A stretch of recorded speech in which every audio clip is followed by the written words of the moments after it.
Coca-Cola pausing advertising on social media, and of course this is... At a pre-match press conference, Ronaldo swapped his Coca-Cola bottle for some water. Any other cola companies I should mention, right? But it gets you something. Coca-Cola has been a household name for over a century, but few know its darkest secrets. From shady business tactics to accusations of funding paramilitaries and exploiting the poorest villages, Coca-Cola has a dark history that will keep you questioning. But how did this nameless, mediocre drink become an international empire?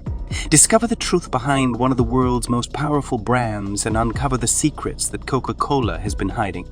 The dark and twisted origins of Coca-Cola reveal a story riddled with addiction, desperation, and manipulation. It all started with Asa Grace Candler, a cunning man who saw the potential for immense wealth in a product named Coca Cola. Back in the day, when drugs like opioids, cocaine, and cannabis flowed freely, Candler recognized the addictive qualities of the carbonated mixture created by John Pemberton, a drugstore owner. Pemberton, a wounded soldier seeking solace in morphine to numb his pain, found himself in dire financial straits. Desperate and on the brink of death, he made the fateful decision to sell his formula to Candler for a measly sum of $2,300. Little did he know that his creation would become a global phenomenon. Candler, realizing the significant profit potential, seized the opportunity to turn Coca-Cola into a real product. At this stage, the drink was just a syrup sold to pharmacies that diluted it with carbonated water and sold it for a mere 5 cents a cup. Despite Candler's efforts, initial sales were abysmal, averaging only 9 cups a day. To propel Coca-Cola to new heights, Candler employed a groundbreaking mass advertising campaign, bombarding the public with billboards, newspaper ads, and coupons. The focus shifted from promoting health benefits to branding the drink as delicious and refreshing. Sales skyrocketed, enabling Candler to expand the business exponentially. However, it wasn't just advertising that thrust Coca-Cola into the stratosphere. The late 1800s saw the rise of the temperance movement, which viewed alcohol as a moral evil. Counterintuitively, pharmacies selling drugs were seen as a healthy alternative. This played perfectly into Coca-Cola's hands as the cocaine and caffeine-infused beverage appealed to those seeking a legal high. In just 3 years, Coca-Cola had spread its addictive elixir to every state in the U.S. As its popularity grew, pressure mounted to remove cocaine from the formula. Coca-Cola began processing coca leaves to eliminate most of the cocaine, but traces remained until 1929. To maintain its addictiveness, the company turned to another highly addictive substance, sugar. Unbeknownst to the public, sugar became the driving force behind Coca-Cola's addictive qualities. With a winning formula of advertising and addictive ingredients, Coca-Cola's growth seemed unstoppable. By the 1920s, the drink had spread across Europe. In Germany, they found fertile ground, and by the time Adolf Hitler came to power, Coca-Cola already had a strong foothold in the country, eagerly complying with Nazi regulations. They even supplied vast quantities of Coke to the 1936 Berlin Olympics. When World War II erupted, Coca-Cola didn't want to lose its German market. To circumvent trade restrictions, they created a new beverage called Fanta, using waste products common in heavily rationed Germany. This allowed them to continue operating and thrive under the Nazi regime. Once the war ended, Coca-Cola returned to its roots and stopped producing Fanta. World War I provided perfect conditions for Coca-Cola to flex its marketing muscle. They capitalized on the war effort by offering servicemen a Coke for just 5 cents, solidifying their addiction to the drink. They also received support from the U.S. government, which assisted in setting up overseas factories and even embedded code kernels in military operations. The post-war era marked the beginning of Coca-Cola's international expansion. The company established bottling plants and infrastructure in countries where the U.S. had a presence, spreading the Coke addiction to over 100 nations.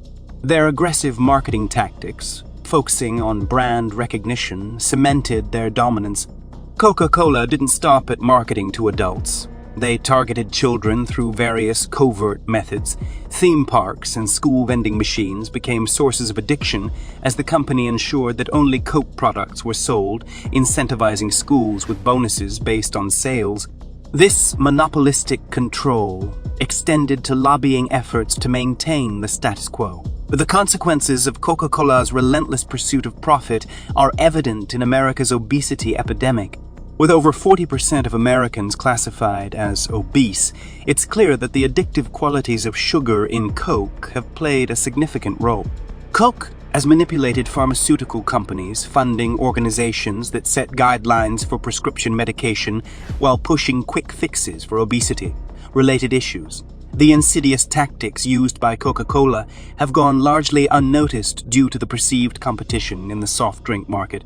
The company's stranglehold on the industry has allowed them to maintain a tight grip on consumers, ensuring their addiction continues unabated.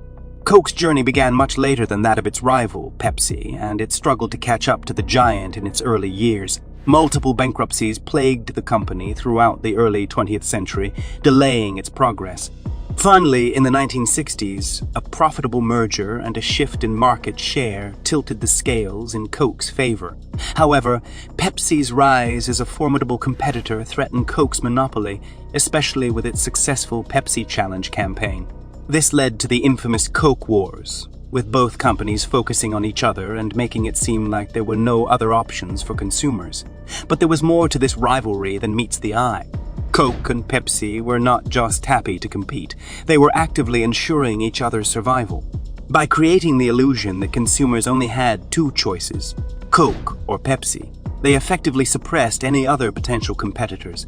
This collusion, although not in the traditional sense, allowed both companies to maintain their monopolies and control the industry. However, despite Coke's dominant position in the market, they faced a new threat: the growing awareness of the addictive nature of their products. Just like the tobacco industry and drug cartels, Coca-Cola's empire was built on addiction. A 2008 study on the addictive potential of sugar revealed shocking truths. Sugar consumption triggers the same brain processes as dopamine abuse from hard drugs, leading to patterns of binging, withdrawal symptoms, and cravings. The global addiction to Coca-Cola's products was harder to detect when the effects were not so obvious, but skyrocketing obesity rates in recent decades have made it impossible to ignore. To protect their addictive product, Coca-Cola, along with other major players in the food and drink industry, worked tirelessly to hide the truth about sugar addiction. They pushed the narrative that fat was the real enemy, diverting attention from the harmful effects of sugar. Through lobbying and cozying up to government officials, they managed to perpetuate this false narrative. However, as people began to catch on to the lies, Coke had to evolve its tactics.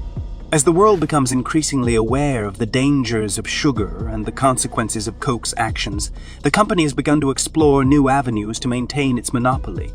Plans to incorporate CBD and other cannabinoids in their drinks are already in motion, capitalizing on the potential for increased addiction. Additionally, Coke is expanding into alcoholic beverages, further diversifying its lineup of addictive substances. The dark side of Coca-Cola is a cautionary tale of power, manipulation, and addiction. While seemingly harmless, their products have caused immeasurable harm to individuals, communities, and the environment. Now we have come to an end. Please show your support by hitting the like button and leaving a comment below. And don't forget to subscribe and turn on your notification bell so you won't miss any future updates.